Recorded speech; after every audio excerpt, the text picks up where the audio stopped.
Hey guys, I'm JanetOnOccasion, and today we are looking at some more Three Kingdoms legendary heroes. Liu Bei. We're looking at Liu Bei today. Should be fun. So, yeah, let's enjoy the picture for now. Now we need to get into the legal stuff. That's right. All details included below are subject to change as development continues and should not be considered final. Now we've done that, let's have a look. So, Liu Bei, the leader of the people. So, humble, virtuous, and kind, Liu Bei is an inspiring presence, forging unshakable bonds with those who follow him.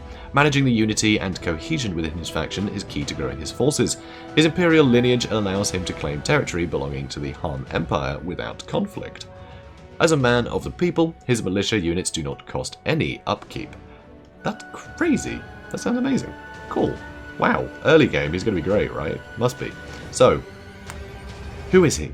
Who is he, guys? Oh yes, also hero class commander. There's a rock, paper, scissors thing with the hero classes that I don't know about yet. We'll get into that when we start playing, hopefully. So, who is he? Liu Bei was born in 161 CE in Zhao County, in the Zhao Commandery. Like Sun Quan, he grew up in a poor family, a member of the common class. Liu Bei lost his father when he was still a child. He was a descendant of Liu Zhen, a son of Liu Shang, and a grandson of Emperor Jin. From childhood, he was full of ambition and seemed destined for greatness. Sympathetic with the common folk, he easily gained the people's trust and support. This particular trait made him a feared adversary to his enemy Cao Cao. Liu Bei is honest and kind to his friends and well liked by his companions. A modest and merciful warlord who cherishes... It's always nice seeing modest and merciful along with warlord. Warlord doesn't have the best connotation, really, does it? Anyway, a modest and merciful warlord who cherishes his devoted followers. He is widely known as a benevolent and humane ruler, one who cares for his people and surrounds himself with great advisors. He is a brilliant politician and leader whose caring nature motivates powerful heroes to join his side and fight for his cause. For Liu Bei, Dongzhuo represents chaos, and he wants nothing more than to see corruption uprooted and the Han dynasty restored. The Liu family was only nominally attached to the Han, yet there are those who urge Liu Bei to save China from madness and restore the collapsing dynasty. Humble, virtuous, and kind, Liu Bei is an inspiring presence, summoning strength from unlikely places and forging unshakable bonds with those who follow him. Despite his common roots, the blood of ancient Han emperors flow through Liu Bei's veins. Playstyle. Even though Liu Bei hails from a dynasty of emperors, he rose from humble beginnings, and does so in the campaign as well. Compared to other warlords, his starting position is very fragile and insecure. He has no power base worth mentioning, though he does begin play with the most powerful army on the map. Nice to know. But no power base, so no settlement, I guess. Of all the warlords, he has the strongest bonds with his starting characters, his sworn brothers, Zhang Fei and Guan Yu. Yet, because of his lowly status, Liu Bei is only able to recruit one army at the start of the game. Only after he has established himself can he field more forces and effectively expand his territory. Interesting. I guess that's because he is that army. And you can only recruit armies from territory, surely. Maybe, I don't know. But to begin with, at least it's safer to play Liu Bei with a low region count and focus on ensuring strong and prosperous governance. Liu Bei's strength is derived from those closest to him, so he must maintain unity and cohesion within his faction. Only by leading a tight-knit band of brothers will Liu Bei be able to emerge victorious from this conflict.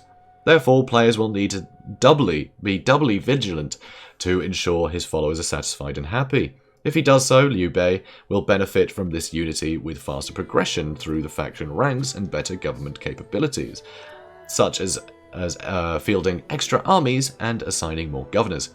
Liu Bei is undoubtedly popular with the masses, and as long as he leads his faction, his militia units do not cost any upkeep. This makes it easy for him to maintain his forces, especially early on. Due to his imperial ancestry, many see Liu Bei with more legitimacy than other faction leaders, which allows him to confederate with other warlords more easily than most. That's interesting. And at the cost of some unity. He can claim territory under the control of the Han Empire without a fight. That's cool. Alright, so he could just buy territory from the Han Empire. This is kind of cool. So the Han Empire are basically everything that isn't a main faction, pretty much, as far as I'm aware. So there's a lot of them. There's a lot of Han Empire settlements all over the place. So, Guanxi.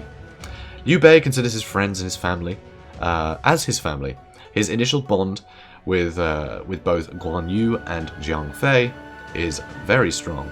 They are sworn brothers, a connection between the three that holds through thick and thin. There they are. This guy looks fearsome. These two do look like just classic sidekicks, don't they? They really do. There's the crazy one, and then the one that's like, oh no, not again. So anyway, so let's read this bit. That again, is always in this section. This isn't quite formatted right, but anyway. Liu Bei considers friends as his family. Blah, three sworn brothers. Here we go. Liu Bei benefits from these relationships early in the game. These characters gain buffs when fighting alongside each other in battle, for example. It is said that Liu Bei met Guan Yu and Jiang Fei during his efforts to suppress the Yellow Turban Rebellion. The three shared a vision of peace across a unified China, and they swore brotherhood in the legendary Peach Garden Oath. This connection is mutually reinforcing. The other major aspect of Liu Bei's Guanxi is a general focus on relationships through his unity mechanic. Only happy characters will help to increase unity, and to keep characters happy, enabling them to forge relationships is vital. Interesting. So happy characters, and he gets more power that he can spend on buying Han. So that's nice. So yeah, I'm getting a lot from this article. It's nice. So yeah, kind of cool. Also, that where is it? That Garden Oath, the Peach Garden Oath. That apparently isn't in the history. That's in the romance of the Three Kingdoms book that was written many years later. That's just something I do happen to know. I think it was like 1,000 years between the two when that novel came out. But this is what's fun about this game. It sort of bases it on both. Because, well, they kind of do that in China as well, apparently. Apparently the romance of the Three Kingdoms is considered their history, even though it's got a lot of fantastical stuff happening, which I think is really cool. So, anyway, starting position. Liu Bei starts in Dong province with his brothers Guan Yu and Jiang Fei. He doesn't hold any territory, it's just him and his brothers. With a peasant militia army, oh dear.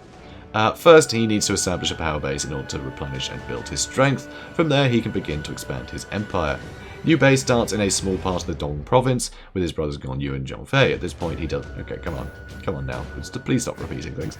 As the Han Empire collapses, Liu Bei wants to save the dynasty by rooting out rebels and corruption, but first he needs a power base. In order to replenish and build his strength, he'll have to deal with the local rebels and reinstate law and order. From there, his starting position implies various paths of expansion. The main routes being either southeast towards Langai, or westwards toward Luoyang. So, his initial dilemma. Interesting. Liu Bei's first key choice is a decision whether or not to help Cao Quan. Again, Tao Chan, maybe. In the fight against Cao Cao, Tao Chuan's allegedly killed Cao Cao's father, which we learnt in the Cao Cao bit. But Tao Chuan denies it. Cao Cao is now going to war against Tao Chuan, and the latter seeks help from Liu Bei. Will you join the conflict and rally to Tao? I wish they'd stop using this guy's name. It's the one thing that it just keeps messing with me. Anyway, Tao Chuan, maybe that Tao Chuan, maybe, or will you ignore the request and avoid a potentially messy war with Cao Cao? So, early in the campaign, each playable warlord will face an initial dilemma after fulfilling certain prerequisite actions. These dilemmas will position the player at a fork in the road, marking a pivotal moment in that warlord's story. One of the options available to you is a choice reflecting what happened in history, and the outcomes will follow the events of the period. The other lets you forge a tale of what might have been. Total War is all about giving players the freedom to create their own stories in some of the most exciting periods in human history, and these initial dilemmas epitomize that spirit. Liu Bei's early dilemma is about helping, again, that chap, against Cao Cao. That chap had allegedly killed Cao Cao's father, Cao Song, and that chap, of course, denies this. In any case, it triggers conflict between Cao Cao and that chap, where the latter seeks help from Liu Bei. The player can decide to join this conflict on the side of that chap. This will mean a potentially difficult war against Cao Cao, but if the attack is repelled, he will have proven his worth and virtue.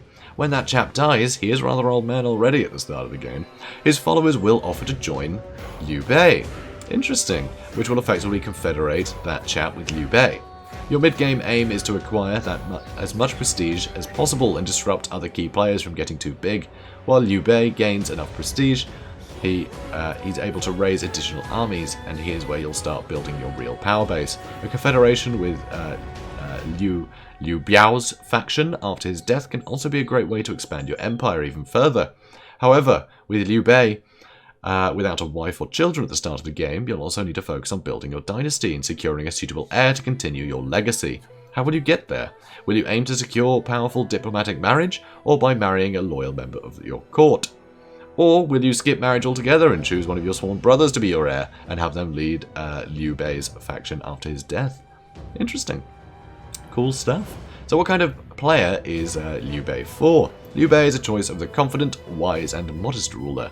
Someone who cares about the people, understands their needs, wants to restore peace in the land, and knows when an opportunity for victory shows up to make it so. Very cool. So, wow, he features fairly prominently in the Romance of Three Kingdoms, doesn't he? Basically every chapter. Also, that's a lot of chapters. Phew. Anyway, so yeah, you can pick up this stuff. I'm going to be posting the link for this blog in the description of this video, so you'll be able to find this stuff if you like. So yeah, so I guess that's been Liu Bei. Cool stuff. Cool stuff. Next up, it'll be Liu Biao. So Liu Biao will be in the next video, so be sure to tune in for that one. If you guys enjoyed this, please do comment, like, and subscribe. And yeah, I'll see you when we talk about Liu Biao, right? Yeah, I'll see you then. Have a good day, guys.